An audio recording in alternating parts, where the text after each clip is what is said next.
एक मोठं श्रेय जर सिंहाचं श्रेय मोठा वाटा जर द्यायचा असेल तर तो केंद्र सरकारच्या राजकीय इच्छाशक्तीला आपल्याला द्यावाच लागेल। एशियातली सगळ्यात मोठी गुरिल्लांची लढाई सुरू आहे।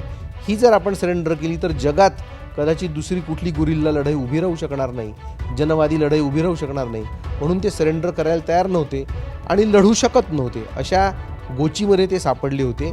पण जे तोंड फुटलं काही लोकांनी सरेंडर केल्यामुळे, त्या भगदाडातून त्यांची संपूर्ण रसद खच्ची झाली। ही संपूर्ण चळवळ, हा जो माओवाद आहे हा तेलुगू माओवादच आहे। त्यांचे ओझे वाहणारे आणि बंदुका हातात घेऊन गोळ्या मारणारे लोक त्यांनी निर्माण केले, ज्यांची बुद्धी फारशी नव्हती, ज्यांचं शिक्षण नव्हतं।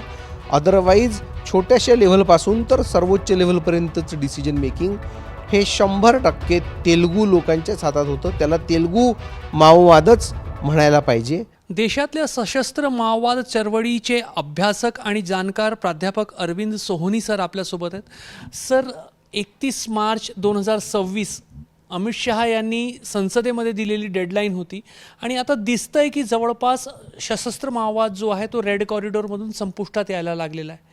नेमकं कारण काय ठरलं? कारण माओवाद संपवण्याची भाषा जी आहे ती गेल्या अनेक वर्षांपासून केली जात होती, मात्र गेल्या 1.5-2 वर्षामध्ये असं काय घडलं की हे संपूर्ण अनेक दशकांची चळवळ जी आहे ती संपुष्टात येत आहे? मुळात माओवाद संपवण्याची भाषा आधीच्या सरकारांनी केलेली नव्हती।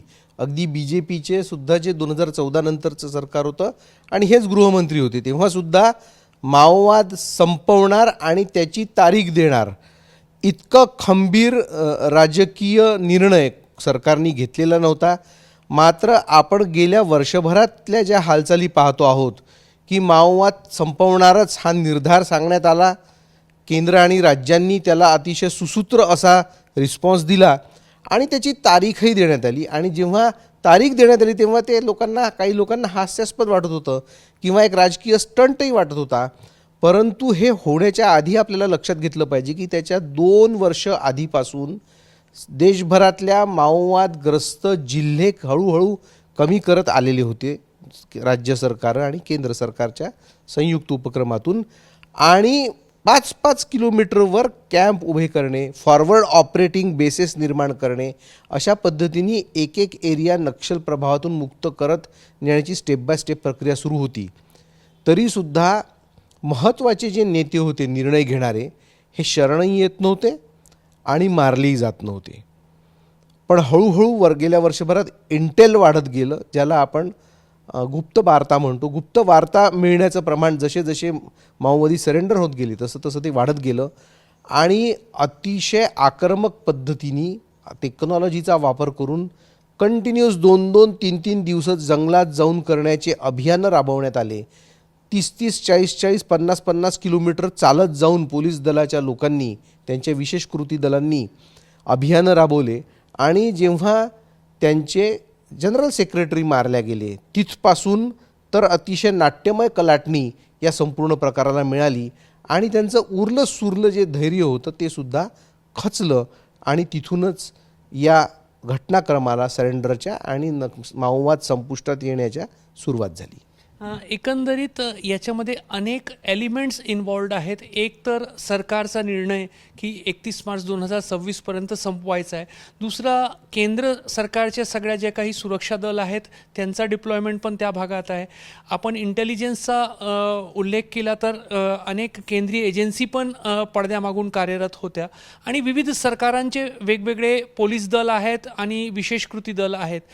तर नेमकं पॉलिटिकल विल, मिलिटरी पोलिसांचा, सुरक्षा दलांचा ऑपरेशन की इंटेलिजन्स की सगळ्यांचा एकंदरीत परिणाम? एक मोठं श्रेय जर सिंहाचं श्रेय मोठा वाटा जर द्यायचा असेल तर तो केंद्र सरकारच्या राजकीय इच्छाशक्तीला आपल्याला द्यावाच लागेल। कारण की काही नवीन आधुनिक हत्यारं पोलीस विभागाकडे आलेली नाहीत। पोलीस विभागाकडे निधीसुद्धा आधीपासून होता, कुठलंही राज्य असो। निधीची कमतरता गेल्या काही वर्षात अँटी नक्षल ऑपरेशन्समध्ये कमी पडू दिली जात नव्हती। आणि मग कमी काय होतं तर कमी होती इच्छाशक्ती, कमी होता फ्री हँड आणि कमी होती वारंवार रिव्ह्यू घेण्याची एक सेंट्रलाइज्ड कमांड। 24 तासाचे फीडबॅक्स केंद्राकडून घेतले जात होते, राज्यांकडून घेतले जात होते. अशा प्रकारची व्यवस्था आधीपासूनच होती. परंतु महिन्यातून एकदा सर्व माओवादग्रस्त राज्यातील SP च्या मीटिंग करणे आणि केंद्रीय अधिकाऱ्यांची मीटिंग करण्याच्या पलीकडे ही कमांड जात नव्हती. पण सातत्याचा पाठपुरावा, जबरदस्त राजकीय इच्छाशक्ती आणि कुठलाही हस्तक्षेप टाळत जी जबरदस्त कारवाई करण्यात आली, तिला जोड लाभली ती माओवाद्यांच्या खचत चाललेल्या इच्छाशक्तीची. माओवाद्यांच्या उच्च वर्तुळामध्ये म्हणजे CC कमिटीमध्ये किंवा पोलिट ब्युरोमध्ये सुद्धा हा प्रश्न येत होता की कधीतरी जेव्हा आपला अंतिम टप्प्यातली ही लढाई येणार तेव्हा आपण नक्की काय निर्णय घ्यायचा. काही आवाज असे होते की आपण ॲज अ पार्टी एन मास म्हणजे संपूर्ण पार्टी म्हणून सरेंडर व्हायला हवं. परंतु ते आवाज मायनॉरिटीमध्ये होते, ते दाबून दिले जात होते.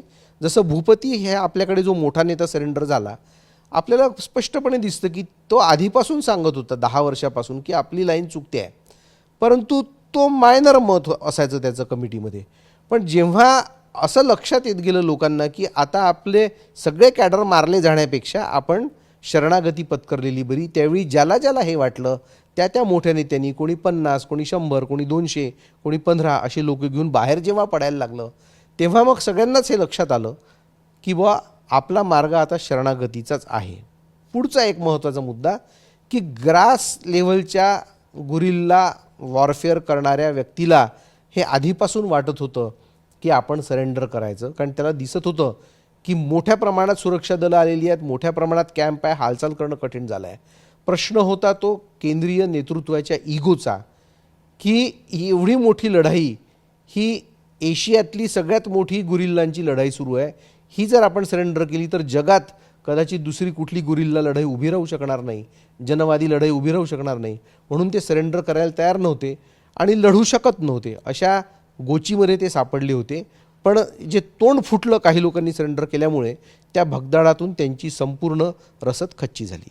आपण उल्लेख केला की माओवाद्यांचे जनरल सेक्रेटरीचा जो एन्काउंटर झाला, बसवराजू 21 मे 2025 रोजी बसवराजूचा एन्काउंटर झाला.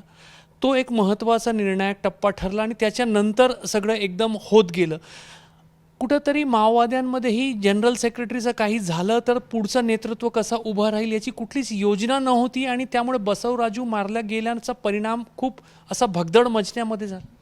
योजना असणं हा भाग वेगळा आणि ती प्रत्यक्षात आणू शकणं हा भाग वेगळा. ज्या पद्धतीने कॅम्प्स उभे राहिले, आपण हे सगळं जे सेंट्रलाइज्ड कमांड ज्याला म्हणतो की दंडकारण्यामध्ये 5-5 किलोमीटरवर कॅम्प लागतात आहेत आणि ड्रोननी सर्व्हे होतो आहे, संपूर्ण एरियाचा सर्व्हिलन्स होऊन राहिलेला आहे. अशा परिस्थितीमध्ये त्यांच्या केंद्रीय नेत्यांना एकत्र येण्याची संधीसुद्धा नव्हती. उल्लेखही काही पत्रकामध्ये झाला की आमची मीटिंग होऊ शकत नाही, उल्लेख झालेला आहे. याच्या आधी असं नव्हतं. आणि जर आपण मिळूच शकत नाही, मिळून डिसिजन घेऊ शकत नाही, तर अशा परिस्थितीमध्ये काय करणार हा एक मोठा प्रश्न होता. अदरवाईज आपल्यावर संकट येईल तेव्हा काय करायचं याबद्दलचे बरेच विचार, जेव्हा एक शिस्तबद्ध संघटना असते तेव्हा ते कुठली संघटना हे विचार करून ठेवत असते. पण जमिनीवर परिस्थिती इतकी वाईट होती की त्यांना कुठल्याच प्रकारचं अल्टरनेटिव्ह डिसिजन मेकिंग बॉडी निर्माण करता आली नाही. सगळीकडे आज म्हणजे कुठल्याही विचाराला किंवा चळवळीला पुढं जाण्यासाठी सतत तरुणाईचा पाठिंबा आवश्यक असतं. मात्र तो घेण्यामध्ये गेल्या काही वर्षांमध्ये हा सशस्त्र माओवाद सपशेल अपयशी ठरला का? म्हणजे नवीन जनरेशनने तो विचार स्वीकारच नाही केला. मग तो छत्तीसगड असेल, गडचिरोली असेल, तेलंगणा असेल, जो सगळा प्रभावित भाग आहे, नवीन कॅडर जोडण्यामध्ये अपयश आलं. नवीन कॅडर जोडण्यामध्ये निश्चितपणे अपयश आलेलं आहे. शहरी भागात नक्षलवाद्यांचे समर्थक किंवा त्यांचे सहानुभूतीदार जरी असले तरी जंगलात जाऊन कठीण परिस्थितीमध्ये राहून खांद्याला बंदूक लावून दिवसाला 25 किलोमीटर फिरत, जेवण मिळालं तर ठीक, नाही मिळालं तरी ठीक, अशा वाईट परिस्थितीमध्ये लढायला जे कमिटमेंट लागतं तशा प्रकारचं कमिटमेंट असलेली तरुण पिढी त्यांच्याकडे नाही. आपल्या गडचिरोलीचं बोलायचं झालं तर गडचिरोलीतून रिक्रुटमेंट जवळपास बंद पडलेली होती. गडचिरोलीत कारवाया करणारे बहुतांश नक्षल हे माडमध्ये रिक्रूट झालेले आणि लगतच्या गडचिरोलीमध्ये कारवाया करणारे होते. आणि अगदी बस्तरमधलं जरी बोलायचं झालं तरी बस्तरमधली सुद्धा रिक्रुटमेंट अगदी नॅशनल पार्क किंवा माड किंवा सुकमा आणि बिजापूरच्या मधल्या भागाच्या जंगलातली जी गावं होती तिथलीच रिक्रुटमेंट होती, अदरवाईज रिक्रुटमेंट होत नव्हती. बहुतांश रिक्रुटमेंट जबरदस्तीची होती. काही वर्षांपूर्वीपर्यंत कदाचित हा विचार नव्हता की नेतृत्व जो आहे तो तेलंगणाच्या तेलुगू भाषी आणि उच्च शिक्षित जो माओवादी नेते आहे त्यांच्याकडे आहे आणि प्रत्यक्षात लढणारा स्थानिक भूमिपुत्र आदिवासी कॅडर आहे.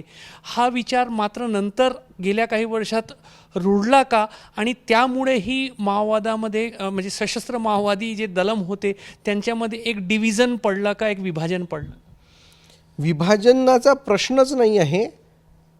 ही संपूर्ण चळवळ, हा जो माओवाद आहे हा तेलुगू माओवादच आहे. त्यांचे ओझे वाहणारे आणि बंदुका हातात घेऊन गोळ्या मारणारे लोक त्यांनी निर्माण केले, ज्यांची बुद्धी फारशी नव्हती, ज्यांचं शिक्षण नव्हतं.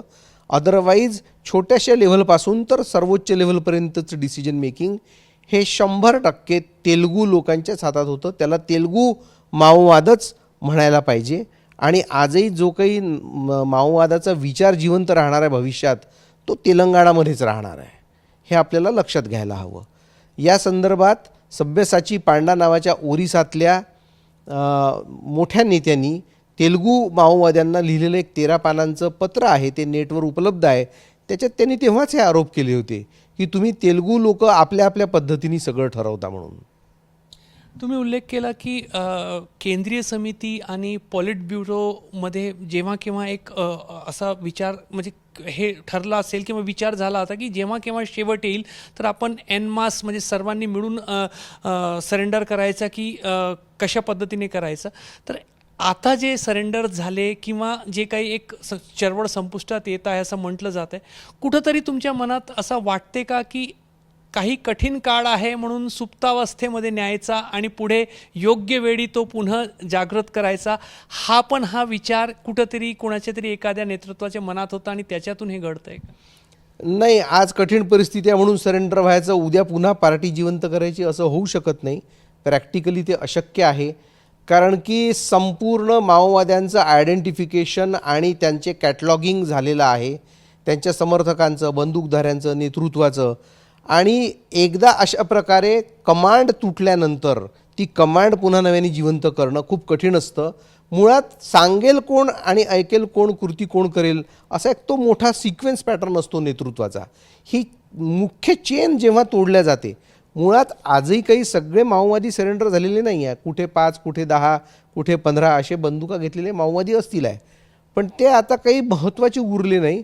कारण की चेन ऑफ कमांड तोडण्यात पोलीस दलाला यश मिळालेलं आहे. जेव्हा तुमचं डोकं नसतं आणि शरीर असतं तर त्या शरीराला काही अर्थ नसतो, महत्त्वाचं असतं ते डोकं. अखेरचा प्रश्न की बरेचसे जे सरेंडर्ड माओवादी आहेत ते म्हणतात की आता ते मुख्यधारेमध्ये आले, संविधानला प्राधान्य देत आहेत असं म्हणतात.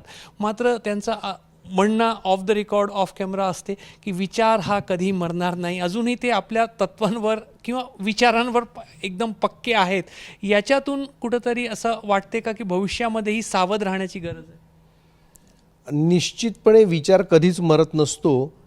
आणि एक प्रकारे माओवाद नष्ट करताना दंडकारण्यामध्ये ज्या खाणी येऊ घातलेल्या आहेत, आणि गडचिरोली असो किंवा बस्तर असो किंवा अगदी झारखंडमधल्या खाणी असो, इथला जो पैसा बाहेर जाणार आहे आणि आदिवासींच्या हातात काहीच मिळणार नाही आहे, त्या काळात परत आदिवासींना हे लक्षात येणार आहे की बुवा माओवादी नक्की काय करण्याच्या प्रयत्नात होते.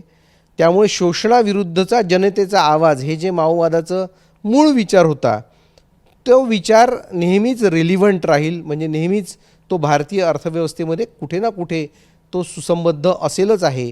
भलेही तशा प्रकारची सशस्त्र पार्टी नाही निर्माण होऊ शकणार, पण तो विचार कुठे ना कुठे कशा ना कशा प्रकारे काही ना काही समाजामध्ये उद्रेक छोटा मोठा का होईना करेलच. शोषणाचे नवीन मार्ग निर्माण झाले तर पुन्हा वेगळ्या पद्धतीने हे सगळं परत येण्याची शक्यता नाकारता येत. पण वेगळ्या पद्धतीने जे असतं त्याला माओवाद नाही म्हणतात, कारण की सत्ता बंदुकीच्या गोळीतून येते, हे जे मूळ या विचारधारेचं वाक्य आहे. तर अनेक उद्रेक होऊ शकतात, परंतु ते बंदुकीच्याच माध्यमातून होतील असं नाही. कारण की ज्या पद्धतीने पुंजीवाद्यांच्या हातात सगळी पुंजी एकवटताना दिसते आहे, तर काही ना काही तर कुठे ना कुठे घडेल हे निश्चित. तर सशस्त्र माओवादाविरोधात देशात वेगवेगळ्या राज्यांमध्ये लढा जो आहे तो गेले अनेक वर्षांपासून सुरू होता. मात्र गेल्या 1 ते 1.5 वर्षांमध्ये जे काही परिणाम दिसत आहे त्यामागे सर्वात महत्त्वाचा जो बदल असेल किंवा एक कारण जर निवडायचं असेल तर तज्ज्ञांना स्पष्ट वाटतंय की राजकीय इच्छाशक्ती त्यासाठी कारणीभूत ठरलेली आहे.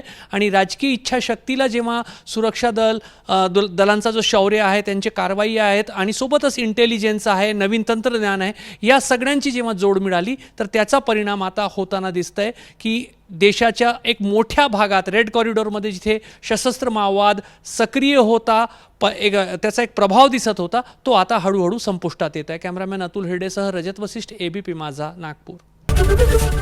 एबीपी माझा, उघडा डोळे बघा नीट.